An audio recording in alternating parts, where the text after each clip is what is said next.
You could be a perfectionist and you don't even know it. Today, I'm revealing the 5 hidden signs that everyone misses. Heads up, they're signs that have nothing to do with being organized or having a clean desk. So by the end of this video, you'll discover why perfectionism is not just the stereotypical, organized, type A person that you've been told about, and finally recognize the hidden ways it's been running your life without you even knowing it. And if you don't catch these signs now, you could spend another decade exhausted, wondering why you can't enjoy your achievements.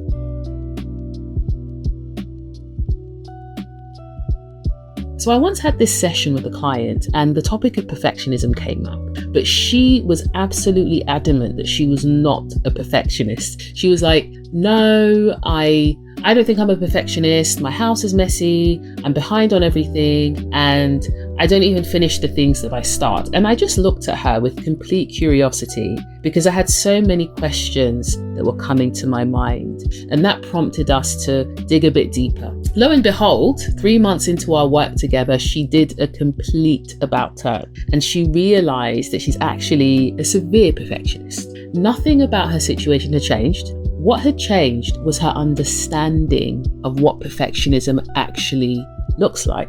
And I see this pattern with so many people. They get shocked when they realize that all this time, perfectionism has been what sits behind their behaviors and decisions. The reason this happens to so many people is because we've been sold a lie. The lie is that perfectionism is about being tidy, organized, and getting everything done perfectly. And that's not only wrong, it's a very simplistic take.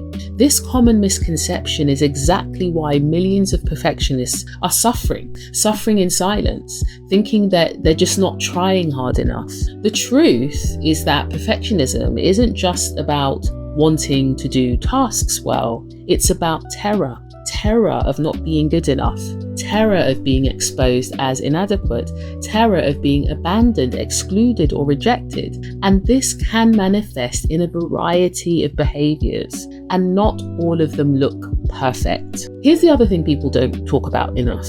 Your perfectionism might be invisible to everyone else too. You might be the person everyone thinks has it together while you're secretly drowning internally and repeating patterns that you can't even name. So let me be clear about something. Perfectionism isn't thinking you're perfect. It's knowing you're not and believing that this is unforgivable. It's the gap that exists between who you are and who you think you need to be to receive or deserve love, success, or even basic respect. And it shows up in ways nobody really talks about enough. The first hidden sign is that you lose interest when you don't excel at something. So it's either excel or nothing. So for instance, you might start a new hobby, you're obsessed with it for a while, but then either you suddenly stop or the passion you had in the beginning just starts to diminish. Now you might think you're just flaky and lacking commitment, but that's not it. In reality, it's because you fear you won't be exceptional at it quickly enough, or that you'll fail against your high standards and expectations. If you're anything like me, you might have ideas that never get off the ground because the fear of not doing them perfectly stops you before you even start. I remember starting a business with a friend about 15 years ago. Without even realizing it, we set such impossibly high standards that when we didn't meet them straight away, we were so hard on ourselves, so much so that we quit. That industry went on to become so huge, and if we'd persisted, we would have been able to partake in its growth and impact. And looking back, we actually were making progress. But perfectionism made us too narrow in our thinking to see it. If this resonates with you, you might be a perfectionist. The moment the gap appears between your standards and your current ability, your brain just hits the eject button. And this is why you might have a graveyard of abandoned dreams. The second sign is that mistakes feel like verdicts about your identity. So when you make a mistake, you don't just think, oh, I did something wrong. You think, I am wrong. Inherently, there's really little to no separation between what you do, how well you do it, and who you are. So every error directly says something about your value as a person. And this is why perfectionists often avoid risks. They stay in their comfort zones, fearing failure. And as a result, many underachieve compared to their true potential. And this actually stands in contrast to the common stereotype of perfectionists as these relentless overachievers. It's not that you can't handle failure. It's that you can't handle what you think failure means about you. This is why you're playing small despite your potential. The third sign is that you don't really ever enjoy your achievements. You might achieve your goal or do well at something and you get 5 minutes of relief, if that. But then you start to think about what's next, or you downplay your current progress and make it insignificant. You might have thoughts like, but it should have been better. Or you say to yourself that, they're just being nice. The moment you reach the bar, you raise it. This isn't driven by ambition, but a perpetual loop of proving and earning your worth, either to yourself, to others, or both.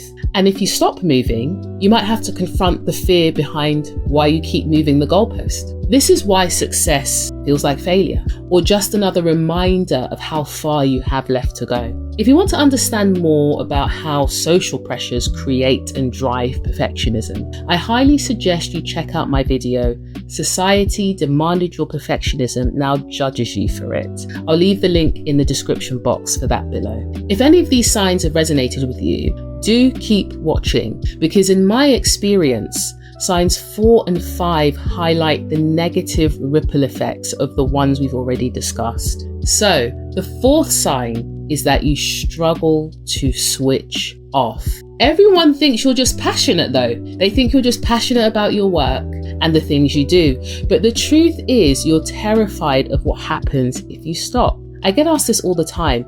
How do I know whether it's just my passion making me never switch off, or if it's perfectionism? Here's the key difference. Passion energizes you. Perfectionism exhausts you. Passion pulls you forward. Perfectionism pushes you from behind with fear. Throughout my consulting career, I learned this lesson the hard way.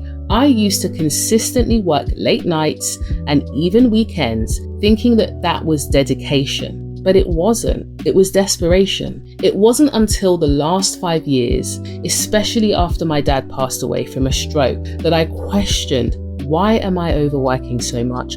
And am I even getting from it what I want and need? With this fourth hidden sign, you can tend to think that the more you do, the more likely you'll hit the mark. But in reality, the more you do, the more exhausted you become, the lower your quality becomes, and other areas of your life suffer and end up needing more. It's a vicious spiral and a loop disguised as work ethic. This is why you're burning out while everyone else seems fine. The fifth and final sign is that you sacrifice your basic needs for performance outcomes. So things like sleep become optional if there's a deadline, eating gets skipped to finish the project, or the quality of the food you eat deteriorates, for instance. And this is all to deliver to yours or others' standards. Or maybe exercise and that daily walk you used to love that kept you refreshed, they go out the window. The relational connections that keep you revitalized and help to create your sense of belonging, they also move further down the priority list. In essence, perfectionism has convinced you that you don't deserve to survive unless you've earned it through suffering. The irony is that the effort you put in isn't even necessarily valued, because after a while you set the bar so high all the time that it becomes your norm and it loses significance. And even worse, people begin to expect or even demand that you maintain that bar or surpass it. And no one can maintain that all the time. Now, of course, we can all sacrifice some sleep or cancel that gym class for something urgent and important on the odd occasion. But when that becomes a pattern, a regular behavior, that's possibly a sign you have a perfectionist mindset.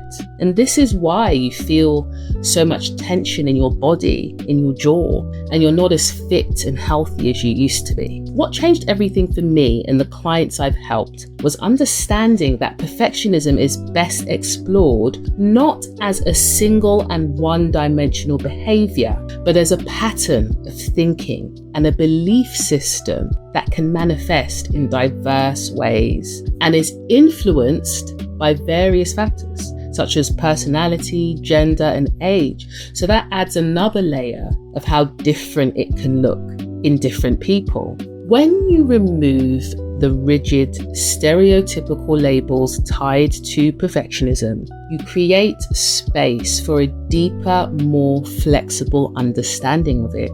You also start to see patterns between them. For instance, you'll notice that most of the signs I mentioned aren't even about doing tasks perfectly. They also show up across health, well-being, relationships, not just work. They're laced with survival too. Your nervous system is in constant threat mode, believing that if you're not perfect, you're not safe, you won't belong, and your worth will always be questioned. But while everyone else is trying to cure their perfectionism or deny it exists, we take a different approach here. We don't accept perfectionist stereotypes or care what others think about it. Instead, we harness it with wisdom and strategy, and we learn to spot the belief systems that fuel it. For instance, what others call procrastination, when harnessed, I actually prefer to think of it as a strategic pause, a chance to refuel and reconnect with why you're doing what you're doing. Because sometimes we procrastinate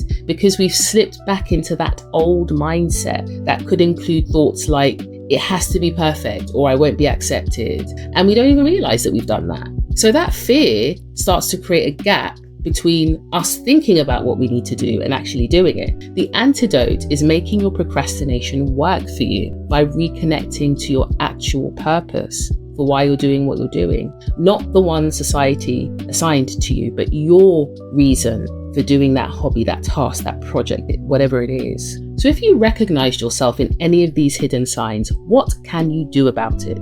Develop what I call your perfectionism radar. It's the ability to recognize when perfectionism is in the driver's seat versus when excellence and genuine passion are guiding. It's to become aware of when it's working for you versus against you. Excellence feels like expansion. It's energized. There's creativity. But perfectionism feels like contraction. It's tight, it's urgent and desperate. And you may, as I said earlier, even start to feel it in your body. If you're curious about how perfectionism might be quietly helping or holding you back in ways you don't even notice, take my free perfectionist reality check quiz. It only takes 3 minutes and it will show you the surprising ways it shows up across work, relationships, and health. The link's in the description below. Here's the question I leave you with. Which of these 5 signs hit you the hardest? Drop your response in the comment section below because I guarantee you're not alone in it. And whether you recognize just one or all 5, welcome to the club. In my next video, I'm revealing why your environment might be making your perfectionism sabotage you. Until then, remember, stop apologizing, start strategizing.